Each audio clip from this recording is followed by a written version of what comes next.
Dear future officer, स्वागत है आप सभी को ऑनलाइन के टारगेट फिल्म 2021 में करंट अफेयर्स का हम यहाँ रिवीजन करने वाले हैं एमसीक्यूज के थ्रू। एंड इन वीडियोस के ऑलरेडी प्लेलिस्ट बनी हुई है, आप वहाँ से चेक कर सकते हो। साथ ही साथ आप ओनली एस का टेलीग्राम चैनल है ओनली एस नथिंग एल्स के नाम से, उसे आप ज्वाइन करो। UPSC state PCS related exquisite material guidance आपको मिल जाएगा। एंड ओनली एस की तरफ से प्रारंभ का सेकेंड एडिशन 12 जुलाई से शुरू हो चुका है। तो बहुत सारे विद्यार्थी उसे ज्वाइन करना चाहते थे, लेकिन कुछ फाइनेंशियल प्रॉब्लम्स थी, तो बहुत लोगों का बोलना था कि इसमें कुछ इंस्टॉलमेंट किस्तों वाला ऑप्शन लेके आया जाए। तो उसी को ध्यान में रखते हुए वो चीज़ कंसीडर कर ली गई है। एंड अब ओनली एस की तरफ से ये 3 ऑप्शंस अवेलेबल है हमारे पास। 2 ईएमआई में हम इसको पे कर सकते हैं, 3 में कर सकते हैं या फिर 4 में कर सकते हैं। तो ये चारों ऑप्शंस हमारे पास अवेलेबल हैं एंड जो भी अच्छा लगे कर सकते हैं। बट ये है कि ये मतलब हमेशा के लिए नहीं है, ये सिर्फ कुछ लिमिटेड टाइम पीरियड के लिए ही अवेलेबल है। तो आप video.onlyas.in पे आप जाओगे, वहाँ पे आप जाके चेक कर सकते हैं। एंड फिर भी अगर कोई डाउट हो तो आप कॉल करो 7007931912। ठीक है, पहला सवाल देखते हैं। एयरपोर्ट अथॉरिटी ऑफ इंडिया, पहले में बोला है कि स्टैचुरी सिविल बॉडी है, मिनिस्ट्री ऑफ सिविल एविएशन के अंदर आती है। अपग्रेड करना, मेंटेन करना, मैनेज करना सिविल एविएशन इंफ्रा को। फिर बोला है कि 1995 में एस्टेब्लिश किया गया था इसको, एयर ट्रैफिक मैनेजमेंट से रिलेटेड ये काम देखती है। इनकरेक्ट पूछा है, तो देखो ये हमें प्रीलिम्स में पढ़ना होता है, जीएस मेंस पेपर 2-3 के अंदर भी हमें ये देखना होता है एंड 2 के अंदर भी हमें देखना होता है। 2 के अंदर हमें स्टैचुरी बॉडीज़ दी हुई हैं, 3 के अंदर हमें इकोनॉमी से रिलेटेड, इंफ्रास्ट्रक्चर से रिलेटेड दिया हुआ है। तो जहाँ तक बात एएआई की है, स्टैचुरी बॉडी है, सिविल एविएशन से रिलेटेड सारे काम देखती है, पहला करेक्ट है। 1995 के अंदर इसको एस्टेब्लिश किया गया था एंड एयर ट्रैफिक मैनेजमेंट से रिलेटेड इसके काम है। दोनों करेक्ट हैं, option number D, none of the above. Because हमें यहाँ पूछा गया है कि इनकरेक्ट कौन सा है, जबकि इन दोनों में से कोई भी इनकरेक्ट नहीं है। तो ये सारे जो हमारे क्वेश्चंस होते हैं, स्टैचुरी बॉडी वाले, नॉन स्टैचुरी बॉडी वाले, constitutional bodies, non constitutional bodies, इनके बारे में अगर हमें जानकारी है या इन्फॉर्मेशन अवेलेबल है हमारे पास, तब ज़्यादा प्रोबेबिलिटी है, ज़्यादा संभावनाएं हैं कि उस क्वेश्चन को हम करेक्ट कर पाएँ, सही कर पाएँ। अदरवाइज़ अगर जानकारी नहीं होगी तो फिर गैस मारना या तुक्का लगाना कोई बहुत ज़्यादा समझदारी वाली बात नहीं है। इंग्लिश में आप इसे यहाँ देखोगे, हिंदी में आप इसे यहाँ देख पाएंगे। एंड सेकंड क्वेश्चन, उड़े देश का आम नागरिक, उड़ान से रिलेटेड 3 स्टेटमेंट हैं।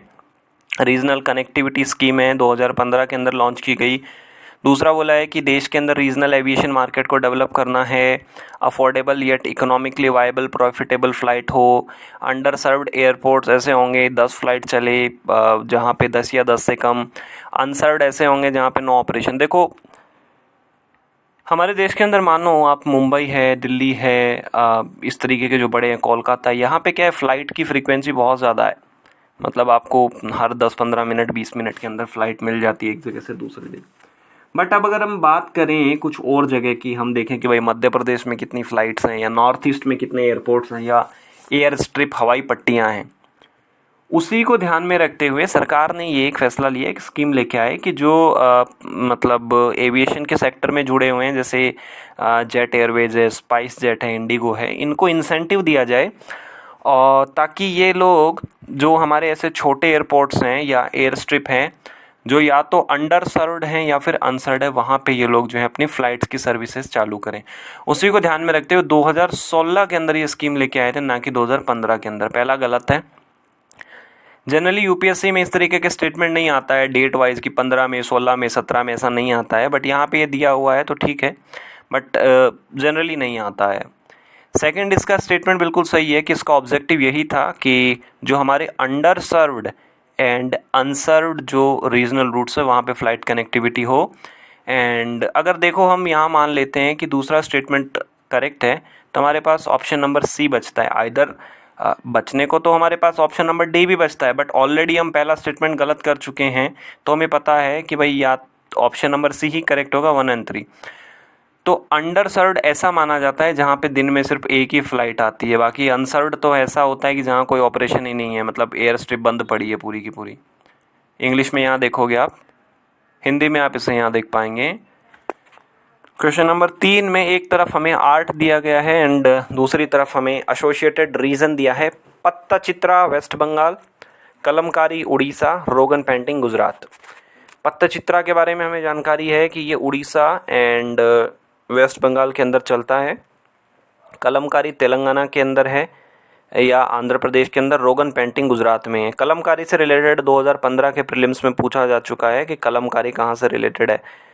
तो सेकंड हमारा अगर गलत है, अगर सिर्फ हमें सेकंड के बारे में जानकारी, option A and option B गलत हो गया। अब हमारे पास ऑप्शन नंबर सी बचता है 1 और 3। तो यहाँ इंग्लिश में आप इसे यहाँ देख पाएंगे। बाकी इससे रिलेटेड जो डिस्क्रिप्शन है कि कैसे पेंटिंग की जाती है, कौन सा कलर यूज़ किया जाता है, इतनी माइन्यूट, इतनी बारीक सूक्ष्म जानकारी हमें याद रखने की ज़रूरत नहीं है। हिंदी में आप यहाँ देख पाएंगे। और ये हमारा पत्तचित्रा है, ठीक है। क्वेश्चन नंबर 4 में दिया गया है सिल्क यानी कि जो रेशम होता है, रेशम से रिलेटेड। पहले स्टेटमेंट में बात की गई है कि भारत दुनिया का सबसे बड़ा प्रोड्यूसर है सिल्क का। दूसरे में बात की गई है सिर्फ भारत ही पूरी दुनिया के अंदर ऐसा देश है जहाँ पे चारों वेराइटीज़ होती है, मलबेरी, एरी, तेसार, मूगा। फिर बोला है कि चंद्रपाल सिल्क एंड अरनी जो सिल्क है वो उनको जीआई टैग मिला हुआ है। पहले स्टेटमेंट के अंदर अगर हम जाएं तो गलत होता है, क्योंकि बेसिक सी जानकारी है। एनसीईआरटी की हम अगर 6th क्लास की या 7th क्लास की साइंस की बुक देखते हैं, उसी में हमें पता चल जाता है कि सिल्क जो है वो चाइना में डेवलप हुआ और दुनिया में सबसे बड़ा जो प्रोड्यूसर है, सबसे ज़्यादा उत्पादन करने वाला जो अगर कोई देश है वो है चीन। भारत और सिल्क के बारे में ये है कि हमारे इंडिया में चारों तरीके की वैरायटीज़ डेवलप होती हैं। बात आके अटक जाती है स्टेटमेंट नंबर 3 पे, क्योंकि अगर हम पहला स्टेटमेंट कैंसिल आउट कर लें तो भी हमारे पास स्टेटमेंट नंबर 2 बचता है एंड स्टेटमेंट नंबर हमारे पास 3 बचता है। तो चंद्रपॉल सिल्क और अरनी सिल्क तमिलनाडु का है। अब इनको जीआई टैग मिला हुआ है या नहीं मिला हुआ है, इतनी जो माइन्यूट डिटेल्स है वो कोई याद नहीं रख सकता है, ठीक है। तो इसमें Chandrapal silk and Arni silk दोनों को मिला हुआ है। ऑप्शन नंबर बी हमारा यहाँ पे करेक्ट हो गया। तो ये टोटल जो है वो सिल्क के नाम दिए गए हुए हैं। चंद्रपाल सिल्क हो गया, अरनी, चंपा, भागलपुर, बनारस, ये सब, पोचमपल्ली, चंद्रपाल, मैसूर सिल्क, कांचीपुरम, मुगा। हिंदी में आप इसे यहाँ देख पाएंगे। क्वेश्चन नंबर 5 अगेन एक थोड़ा सा डिफिकल्ट क्वेश्चन है। एथिलीन ग्लाइकोल से रिलेटेड है।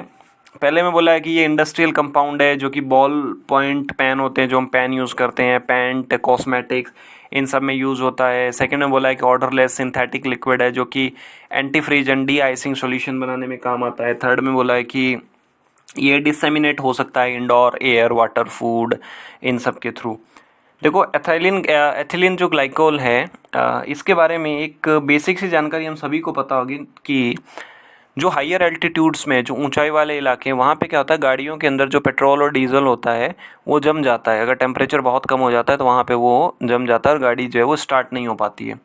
ऐसी कंडीशन में वहाँ पे एथिलीन ग्लाइकोल जो है मिक्स किया जाता है ताकि वो एंटी फ्रीजिंग का काम कर सके। इस तरीके से स्टेटमेंट नंबर 2 तो हमारा करेक्ट हो गया। बट स्टिल हमें अगर साइंस की बहुत ज़्यादा जानकारी नहीं है तो पहला और तीसरा हम नहीं कर पाएंगे। तो इंडस्ट्रियल कंपाउंड है ये बॉल पॉइंट, जो हम पेन्स हैं, हम लोग जो पेन यूज़ करते हैं लिखने के लिए, उसमें इंक में भी यूज़ होता है। और बाकी ये एथिलीन ग्लाइकोल जो है वो इंडोर, एयर, वाटर, फूड, इसके थ्रू जो है वो आ सकता है। ऑप्शन नंबर डी करेक्ट हो गया। तो यहाँ पे आप देख सकते हो पहला सही है, दूसरा सही है, तीसरा सही है। थोड़ा डिफ़िकल्ट क्वेश्चन है। अगर आप केमिस्ट्री से कुछ किया है आपने या फिर 12th तक साइंस पढ़ने में आपकी अच्छी थी तो आप इसे कर सकते हैं। इंग्लिश में आप इसे यहाँ देख सकते हैं। कुछ ऐसा दिखता है एथिलीन ग्लाइकोल। अपना प्रीवियस क्वेश्चन था कि एससीओ संघाई कोऑपरेशन ऑर्गेनाइजेशन में कौन कौन से मेंबर है, क्योंकि अभी कॉन्स्टेंटली जो एससीओ जो है वो न्यूज़ में चल रहा है, क्योंकि हमारे डॉक्टर जयशंकर जी गए हुए हैं जब से तालिबान ने कंट्रोल करना शुरू किया अफ़गानिस्तान के ऊपर, तब से वहाँ पे बहुत ज़्यादा प्रॉब्लम्स जो है वो क्रिएट होनी शुरू हो गई है। तो ये मेंस के हिसाब से भी इम्पोर्टेंट है पूरा का पूरा एससीओ।